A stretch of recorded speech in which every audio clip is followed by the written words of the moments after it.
Olá!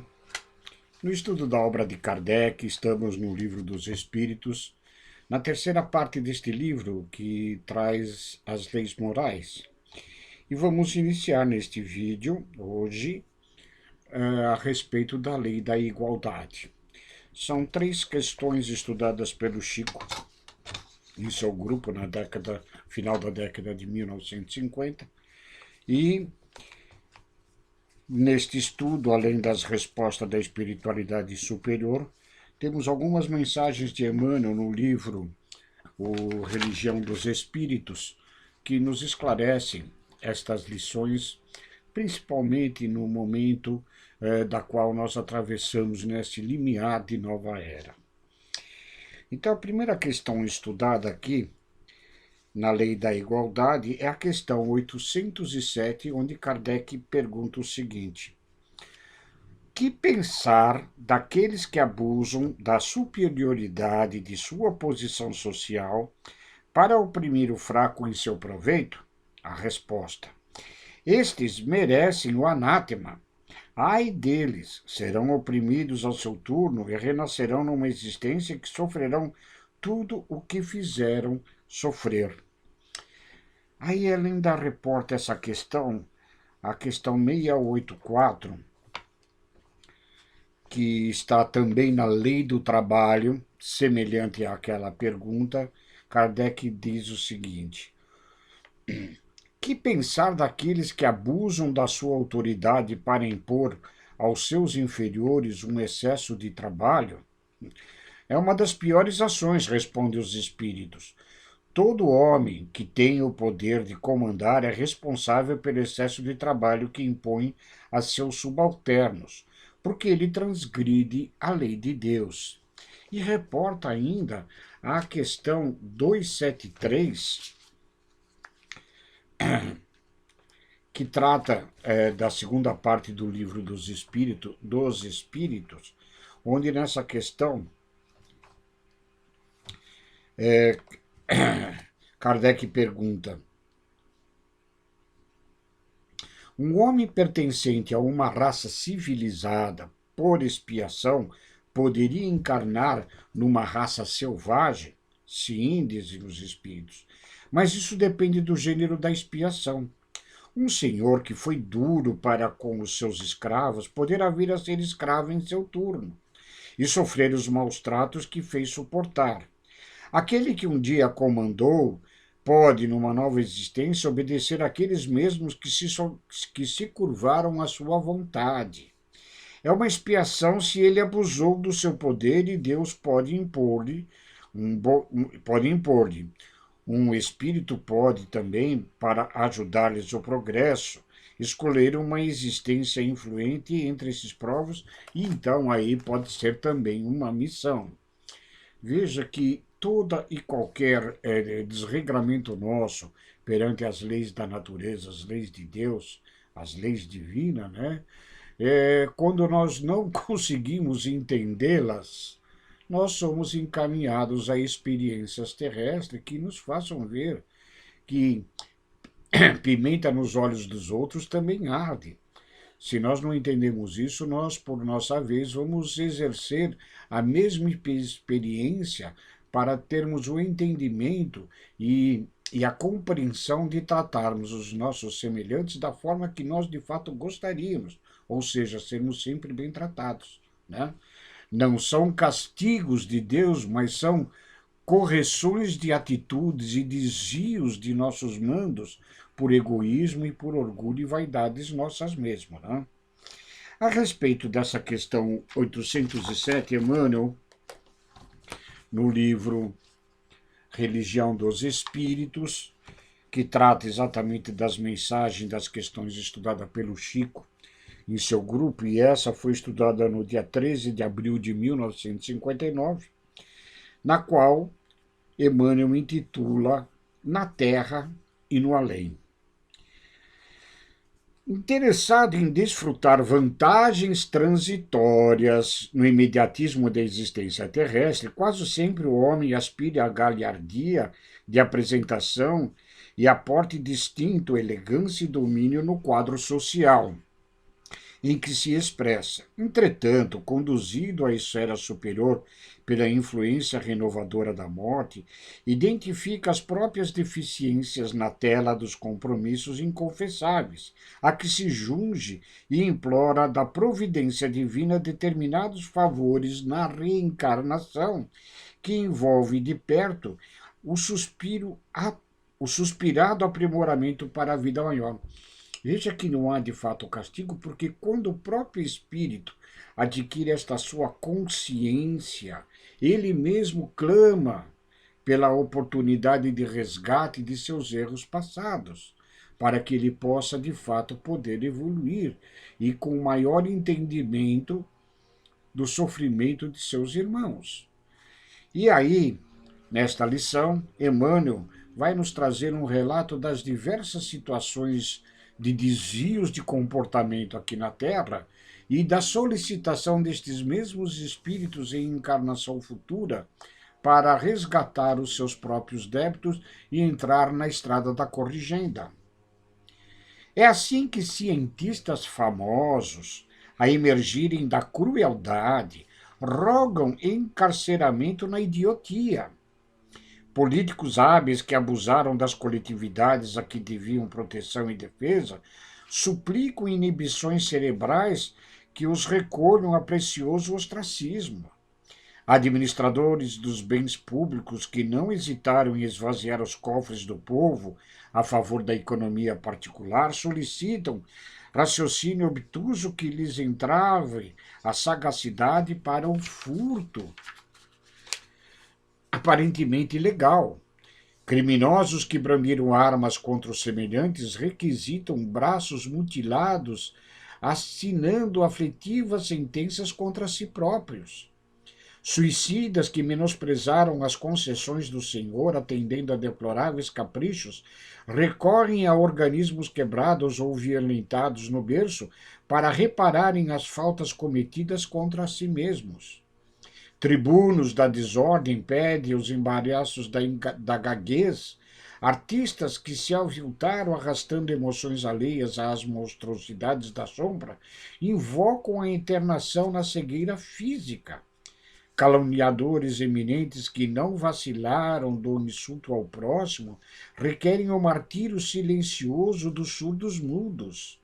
Desportistas eméritos e bailarinos de pró que envileceram os dons recebidos da natureza exoram os nervos doentes e glândulas deficitárias que os segreguem à distância de novas quedas morais.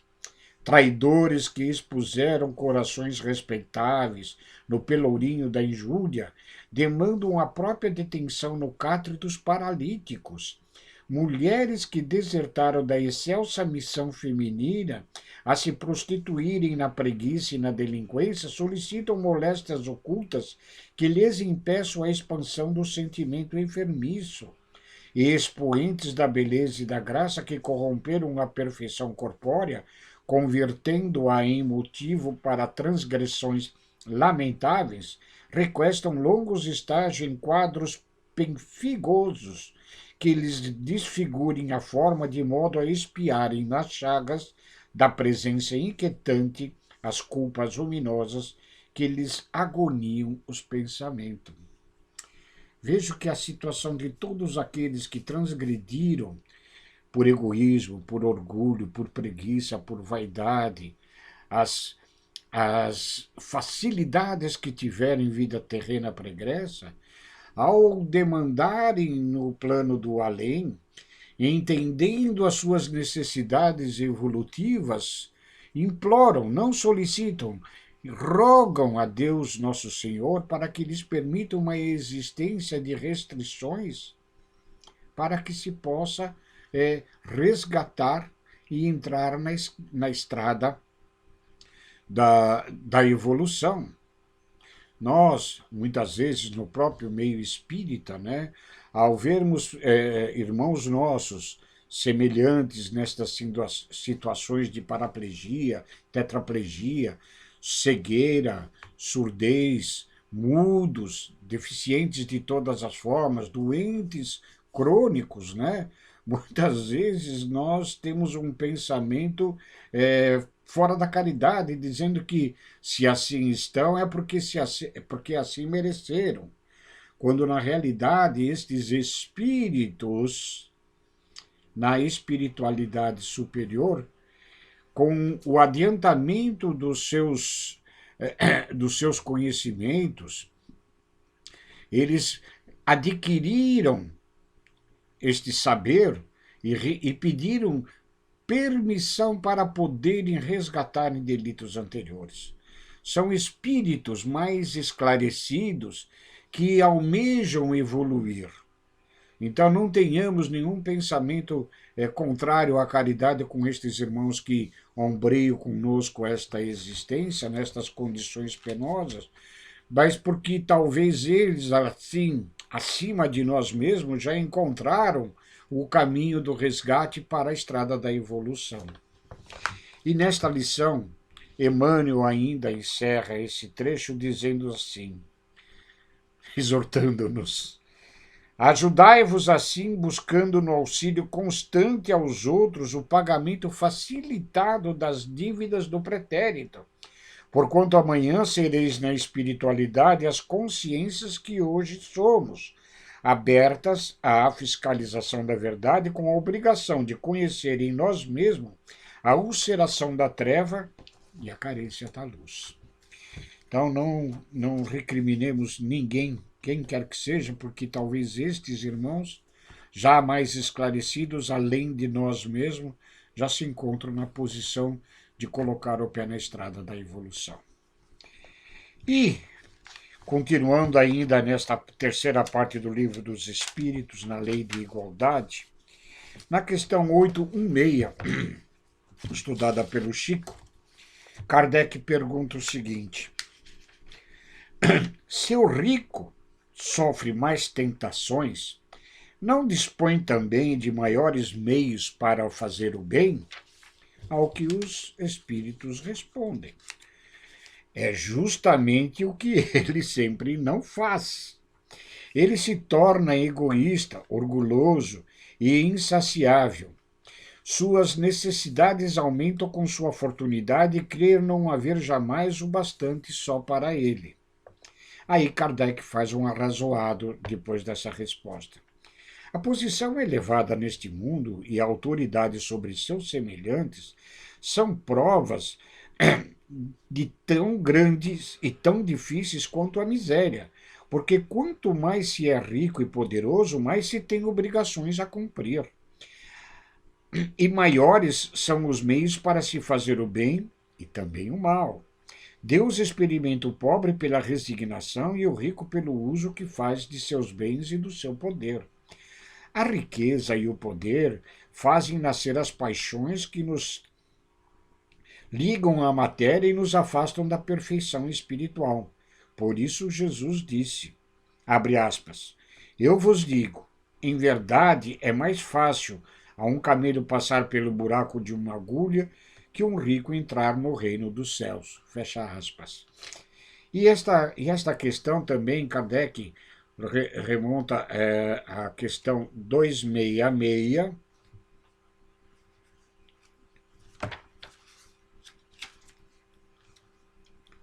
onde, na questão 266, na segunda parte do Livro dos Espíritos, que trata dos espíritos, e ele pergunta assim: não parece natural que os espíritos escolham as provas menos penosas?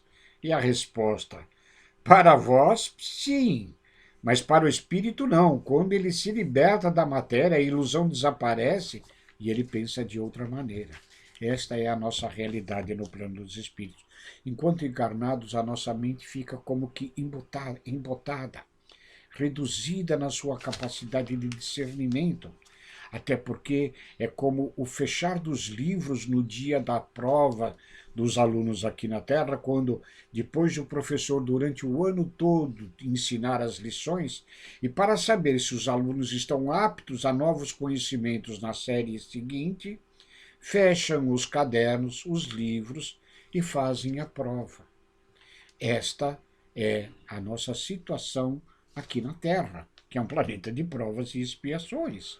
Então, nós, quando reencarnamos, a nossa perda de memória, o embotamento das nossas ideias mais adiantadas no plano do espírito, ficam como que reduzidas, para que nós possamos realizar as nossas provas na Terra diante de todas as dificuldades que nos aparecem, porque o que importa não são as dificuldades em si, mas sim a nossa atitude perante delas. Tá? Assim como o professor, quando faz a questão, o importante não é a questão em si, mas é como o aluno a responde, como ele a entendeu durante o seu aprendizado, para poder lições mais adiantadas nos anos seguintes.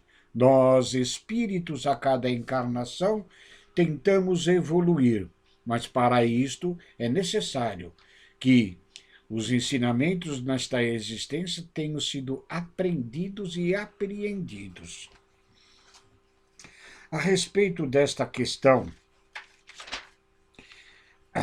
a 816,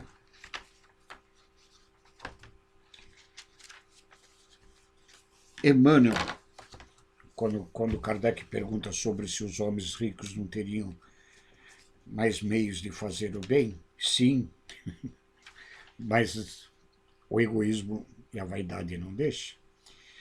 Emmanuel traz uma lição a respeito desse estudo feito pelo Chico no dia 26 de janeiro de 1959, aqui, esta lição intitulada como Ao Redor do Dinheiro. Emmanuel nos diz o seguinte: efetivamente, perante a visão da esfera espiritual, o homem afortunado na Terra surge sempre à feição de alguém que enorme risco ameaça.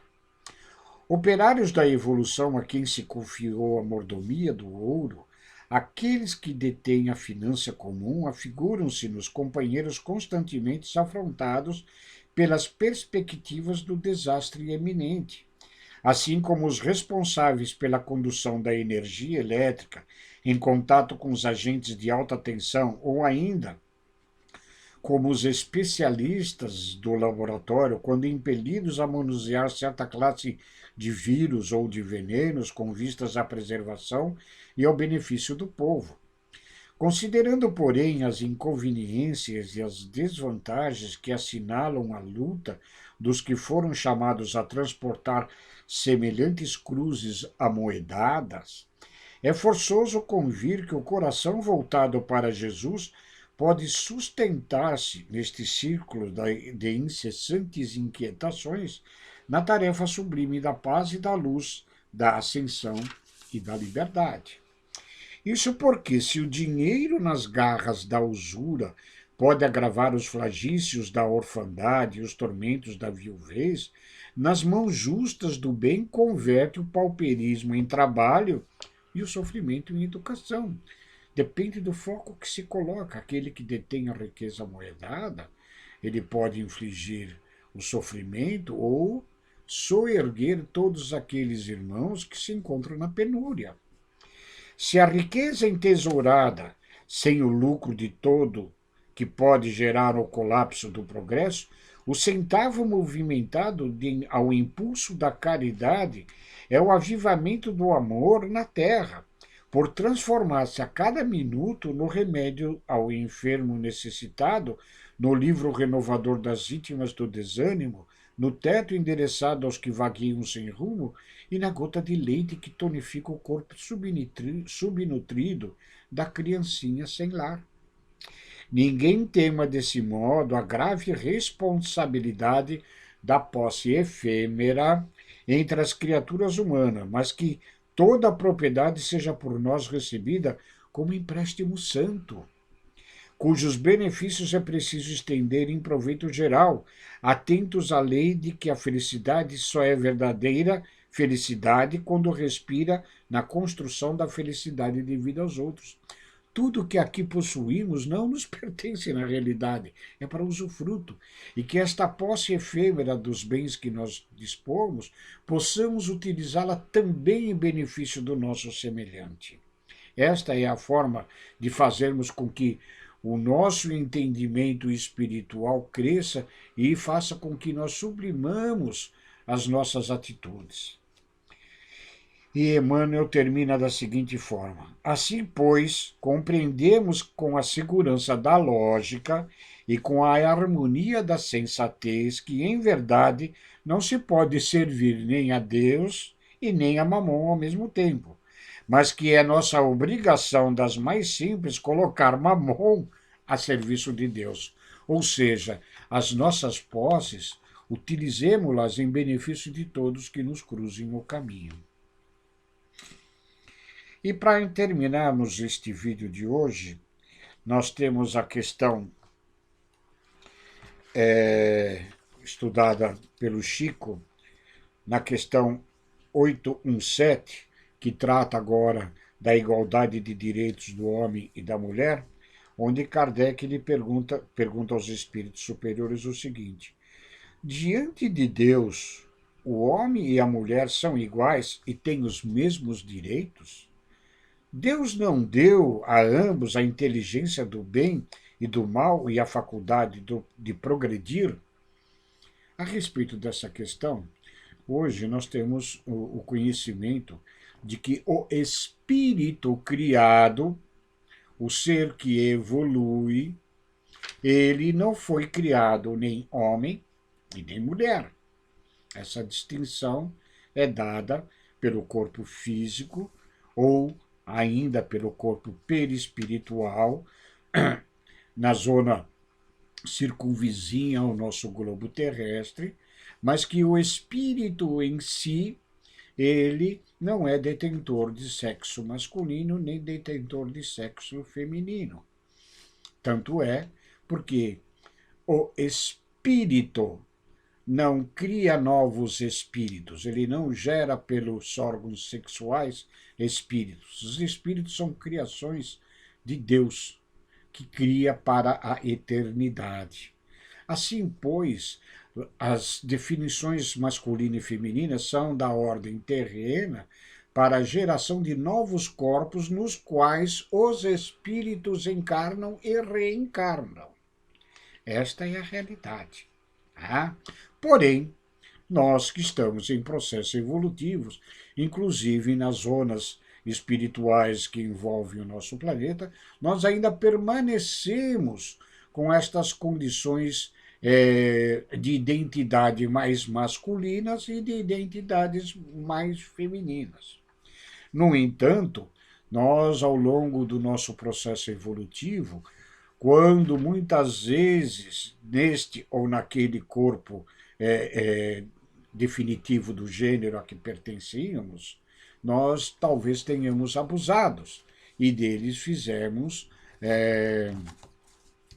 corpos que nos encarceraram e hoje temos resgates a fazerem. Bom, independentemente desta questão, o espírito é dotado de Deus, como nos diz as respostas aqui da espiritualidade superior, da inteligência e da faculdade de progredir igualmente a todos esses espíritos. E a esta questão, nós vamos ter